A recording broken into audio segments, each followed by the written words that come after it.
The following podcast is rated MAE for mechanical and aerospace engineering.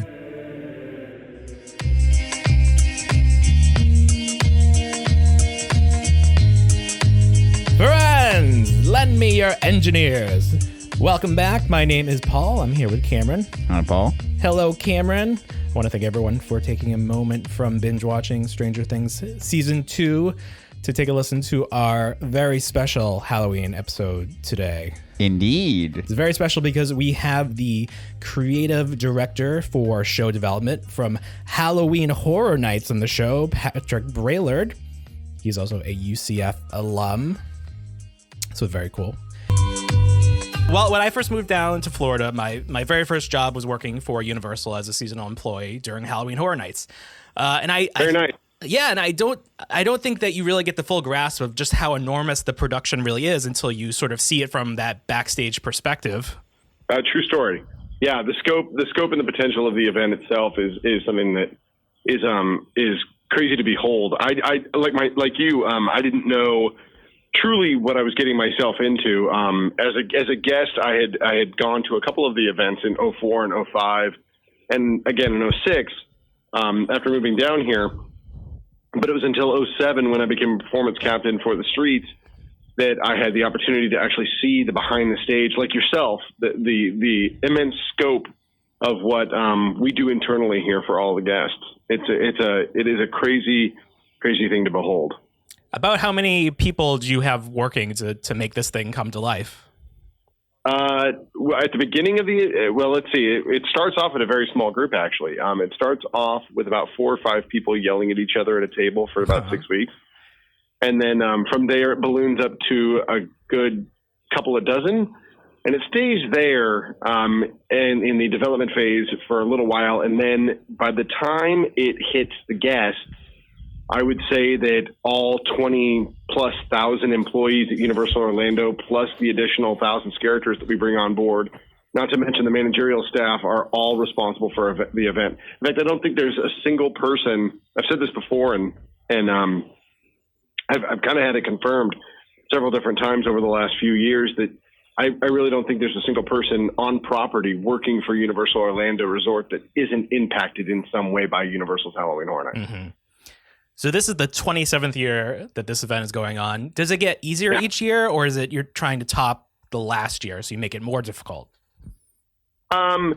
It's strange. As far as the difficulty is concerned, it would be. I think the pressure would be completely crazy if we tried to live up to what the tradition or the expectation is over the last quarter century. Mm-hmm. But I think that the reason that if we are successful, it's because we want to be aware of as well as pay off our expectations as fans ourselves. Mm-hmm. I think that as long as we stay true to what we would like to see as fans, I think that will go a long way towards what the guests would also like to see. And if there is any pressure, it purely is the pressure to make sure that we're happy with what we see as far as the mazes and the streets and the shows. Uh-huh. So building off of that, you've been with Halloween Horror Nights for, is it 12 years? Is that correct? I think this is, I did the math. It's 2007 to now, but I think that's actually 11 seasons. Okay. So in those 11 seasons, do you have a favorite house or favorite design? We've had a ton of, well, let me ask you this. Uh-huh. What's your favorite? I was a big fan of the Child's Play house with Chucky. I thought that was something really unique. There was a scare where a man was dressed in stuffed animals and he popped out and nobody saw that coming. Yeah, the plush room. Yeah. I love that house. That was a lot of fun in 2009. It's so strange and then the reason I ask is that everybody's got a different favorite. I think that that's something that is certainly special about the event. Mm-hmm. I think that from year in and year out, if you have guests year over year, everybody's got a different answer to that question. One of my personal favorites in our past happened back one of the first years that I was working the event in Dead Exposure, back in the back of the park. It was a house that was amazing because we turned out all the lights, and the only thing that showed up were zombies once we had a giant strobe go off in each room. Mm-hmm. That's a terrifying maze, and I love that house. So as the off season to Halloween Horror Nights expands, as the general Universal Orlando has more attractions, does your space get cut down? Do you have to get creative with where you're going to put these houses? Well, I think that over the last few years, you've seen property change so drastically with the inclusion of at one time, disaster didn't even exist, and they had to put disaster in, and we had to evolve to that. Mm-hmm. You saw opportunities for the park to grow, as in Diagon Alley being added in, and you've seen Transformers arrive, and we've had a number of different years of unbelievable growth here on property. And I think what's great about that is Halloween Horror Nights will always find a home, mm-hmm. regardless of what space or form it's going to take. And we've had years where we've had a lot of construction walls up, and we've still brought the fear to everybody over the course of the Halloween season. So I'm not worried about it necessarily. Mm-hmm. I will say that the best part about Halloween Horror Nights is that we are always evolving and always developing new and interesting things.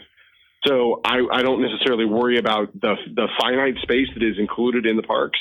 But I would say that it does present an interesting challenge and an opportunity for us to think outside the box and change stuff up from year on and year out. So this podcast is presented by the Mechanical and Aerospace Engineering Department here at UCF, and we have a senior design presentation twice a year. And in this past year, we had these solar panel presentations where it was a collaboration between the engineering department and the art department.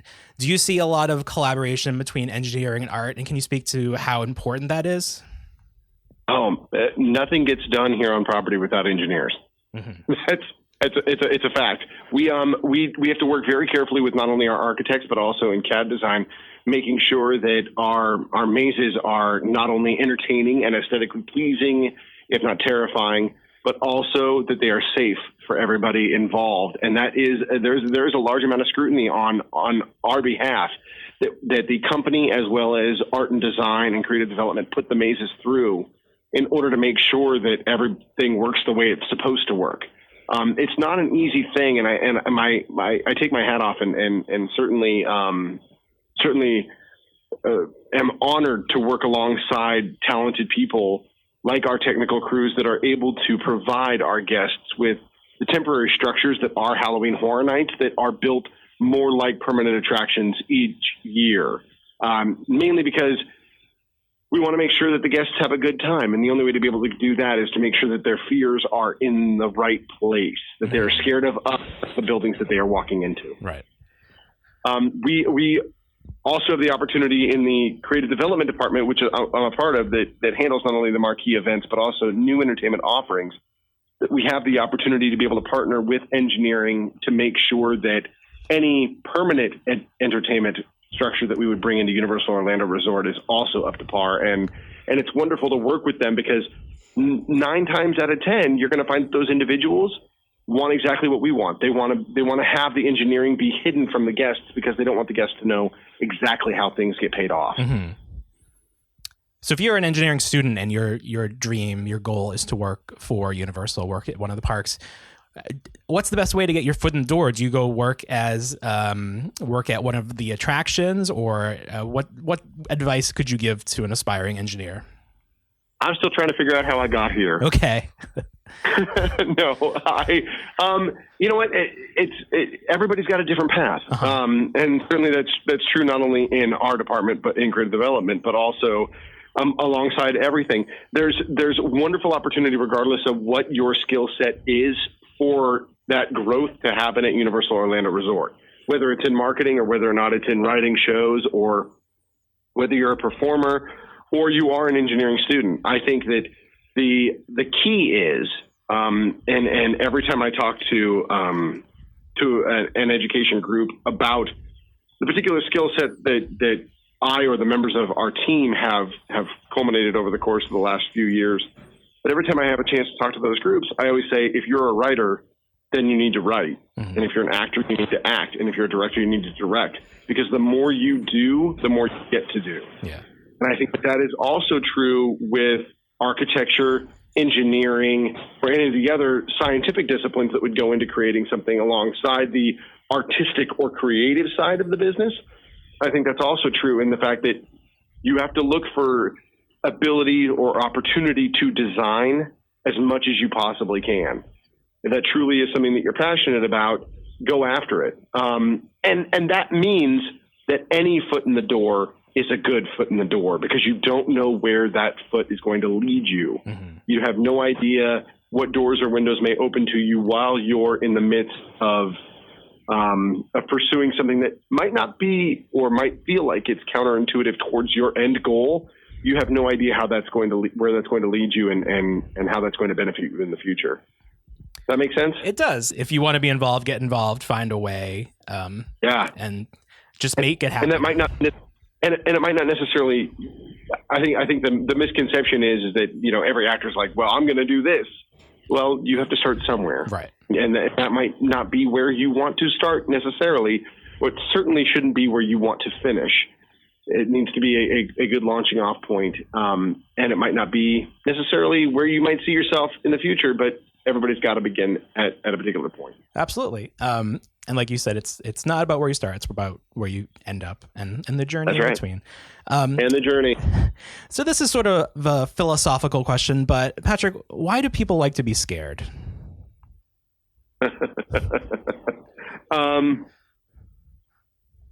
I think that it's a great question. I think there are a number of different reasons why people like to get scared. Uh-huh. First and foremost, I think that people like to seek that escape. I think that when they come to Halloween Horror Nights, they are looking to have a good time.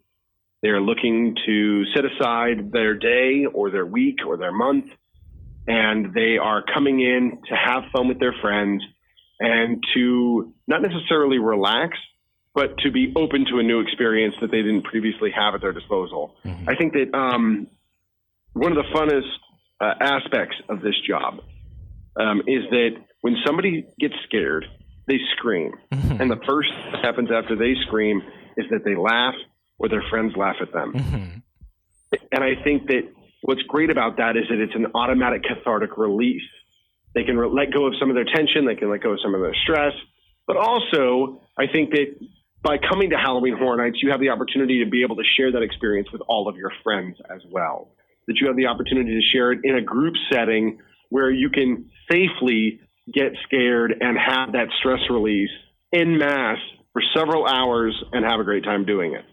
I want to take this opportunity to pitch an idea to you for a house next year. It's called Revenge. Hold on. Time out. Okay. I got to check with my PR rep whether or not you're allowed to. Okay. I don't know if legally I'm allowed to. Okay, well, plug your ears. I'll just say it for Allie then. How about hypothetically? Hypothetically speaking. Yeah, okay, good. When I close my eyes at night, I dream about future Halloween Horror Nights. I would like to see Revenge of Attractions Past featuring the Ghostbusters and Murder, She Wrote. Are they all covered in construction or deconstruction dust? Yes. And yes. All right. Hypothetically speaking, that's a pretty good idea. Okay, that's a lot of fun. You could have a room with a dusty, broken Bruce. Uh-huh. And Bruce the Shark. And I think that's a lot of fun. You could have the ghost of Christopher Walken on a musion screen. I like this idea. All right. Well, hypothetically, we'll look for that in the future, though. Hypothetically speaking, coming to you live from HHN 2018. Well, of the actual houses that exist this year, do you have a favorite for people to check out? You know, what's also interesting about the event, and the answer is yes. Mm-hmm. The short answer is yes, and I'll get to that. But the longer answer is the amazing opportunity that we have here at the park to be able to put on this event is that everybody seems to be scared of something different. Mm-hmm. So each person will be able to have a payoff. If you like a movie themed house, nothing is finer than The Shining. If you want to see how grand we can make a house, then you're going to want Dead Waters. If you're going to want to check out something that is culturally relevant right now, American Horror Story is going to be your ticket. But I think my favorite this year so far, just because of how scary it is, has to be Scarecrow the Reaping. Mm-hmm. Scarecrow Creeping is it is the scariest maze that I've seen thus far this year, and that doesn't necessarily mean that the other casts or the other houses are not living up to our expectations. It simply means that on a particular run when I went through, I got scared, and that's saying something because I usually don't get scared in our maze. Has there ever been a house that was just too scary and you had to change plans? No. Okay. No, I consider that a huge success if that happened. Oh, okay.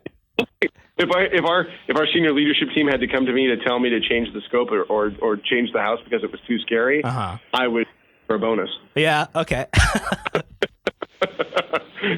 I think that